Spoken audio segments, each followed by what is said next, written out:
So welcome back to another FIFA 23 news episode. Today we're going over the latest in the world of FIFA 23. We're going to be talking about a new stadium coming to the game. We've also got the reveal date for FIFA 23. This one is a confirmed date.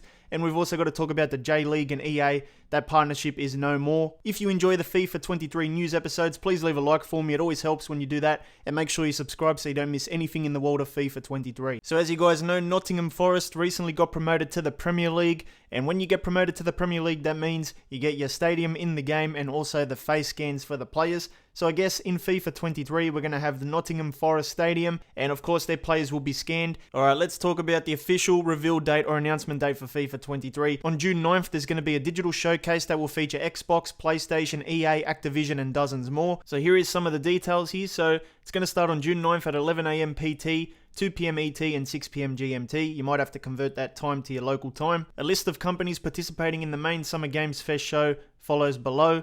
And you can see here Electronic Arts right there. So it's looking like EA is going to be probably presenting FIFA plus other games as well. But we might even be getting some FIFA information earlier than June 9th. They're already teasing Madden stuff about the cover star and stuff. So I'm thinking EA will usually tease something a couple days before, maybe a cover or something like that to begin with. But the proper announcement with, the information, the trailers, all that kind of stuff is probably coming June 9th at the festival. Next up, we've got some EA and J-League news. It's not looking good for fans of the J-League. The J-League announces termination of partner contract with Electronic Arts. The J-League reported on May 31st at a media briefing after the board that the J-League top partner contract with EA had ended. The J-League thanked them for their support for 6 years from 2016. According to the J-League, discussions have been underway between Dentsu and EA to continue the sponsorship. However, no agreement was reached and the contract was terminated. So usually this comes down to money. Is it worth the investment or is it not? So that's what EA always weighs up. At this press conference, questions were asked about the relationship between the J-League and the game. Therefore, although the J-League spokesperson cannot answer the details of the contract,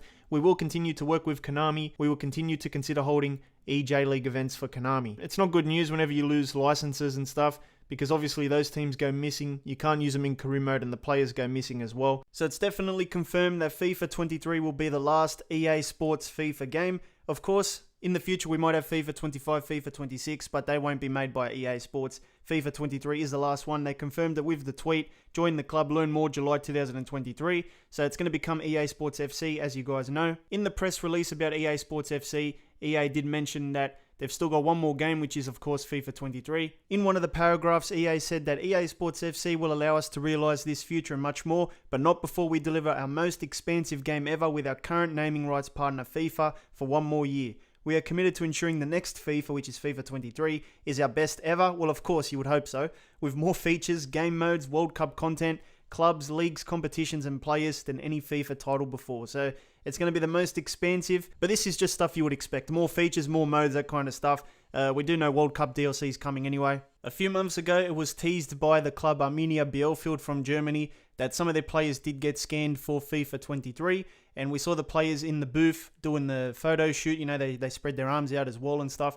And the caption on Instagram said, an appointment for early risers at the training grounds is our guest today and misses our players. This is translated, so it doesn't make sense. So that he can make it with us, looking as realistic as possible in you. I don't even know what I'm saying here. We are already looking forward to the next issue. So yeah, the next issue to me sounds like FIFA 23. Some of these players in the game do not have real faces. So of course it makes sense that they're probably coming in FIFA 23. And I'm sure there's a lot more face scans where that came from as well. Back in February, this article was posted by Tom for xfi.com. Exclusive FIFA 23 includes crossplay, 2 World Cups, better tech, and more. So yeah, this is basically the article that confirmed crossplay was coming. And then we also got the news that EA was testing out crossplay for FIFA 22. Surprise, EA will be launching another FIFA title this year. The next title will be called FIFA 23, which is what we know already. It's a short-term deal for one more year. And there's been no indication from sources that the project will be free to play, despite rumours circulating that it could be the case. It's not going to be free to play this year. One of the biggest changes to this year's FIFA title is that it will feature crossplay for the first time in history, bringing FIFA players across the PlayStation, Xbox and PC platforms together for the first time in all the game modes. So the fact that it mentions PC, could this mean that next-gen FIFA is coming to PC as well? I'm sort of expecting it.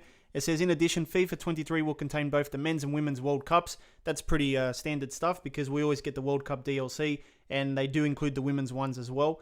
with EA expanding its licensing partnership across all major leagues to drive and build a single FIFA experience that brings males and females together. We're going to have some female teams in the game as well. They've improved hypermotion technology, and that technology has been enhanced and now allows the development team to capture animations from real footballers in real matches using stadium cameras, eliminating the need for the suits, the XN suits. This change has resulted in the team being able to capture over 100 times more data in a single league season than they have ever captured in the franchise's entire 29-year history. It was claimed during a recent staff meeting. So Tom did confirm on his Twitter that there was going to be a few women's leagues like the FA Barclays Women's Super League, the Bundesliga for the women, and I think the American Women's Super League or something like that, Soccer League, and also the French one as well. So we've got a few women's leagues in the game coming to FIFA 23. We've got the World Cup DLC, of course, for both sides, and also we've got improvements to hypermotion technology as well.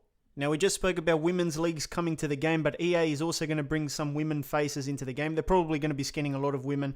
Lottie Wubenmoy, who was a professional, or is a professional footballer for Arsenal and England, put on her TikTok a few months ago now, I guess, that they were in the booth getting scanned, and there was other Arsenal players in the video as well. I don't know if it's still up. It could be still up. And that basically confirmed that EA was scanning the women to put their faces into the game as well. So yeah, we're going to be getting a lot of women's content this year, couple leagues and the face scans as well. We should be getting the Boca Juniors Stadium back in FIFA 23. When EA did their EA Sports FC reveal, they had like a little trailer thing, and the Boca Juniors Stadium was a part of that trailer. So it's looking very likely that the Boca Juniors Stadium will return. But if we take a look at the press release, back in 2021, September, it'll give us more information as well. So back in September 2021, it was confirmed that EA Sports and Boca Juniors signed a collaboration agreement for FIFA 22. This definitely carries over to FIFA 23 and so on. And let's see what it says here. So EA and Boca Juniors signed an agreement that will allow them to provide more and better experiences, both to the club's fans and to the FIFA fans globally. Now this is where it gets interesting. The cooperation agreement includes the face scan of the first team squad. So that's going to be carried out as soon as the sanitary conditions allowed it. So I'm sure they've done it by now, taking into account local recommendations as well as all the necessary measures to guarantee the safety of all those involved. Keep in mind this was September last year. In this way, references such as Toto Salvio, Carlos Izquierdos, and a few other guys I'm not going to try and pronounce them, Marcos Rojo, among others, will have their faces on the FIFA 22 court. I checked FIFA and it looks like some Boca Junior player faces are still generic, so there's probably more face scans coming into the game with FIFA 23 for Boca Juniors. But it also says here that the agreement will allow in the future the scanning of the Armando Stadium, which is also known as La Bombonera, which is the Boca Juniors Stadium. And yeah, basically it was in the game before, I think, but now it's probably going to be rescanned and stuff for FIFA 23 and beyond. So because of this agreement, we should be getting new Boca faces and also the stadium for FIFA 23, which is nice. Alright, so let's talk about the current leaks and rumors so far. So FIFA 23 career mode will have some sort of stadium editor apparently, which is going to let you edit the billboards capacity. Apparently you can change the capacity as well, and a few other things as well.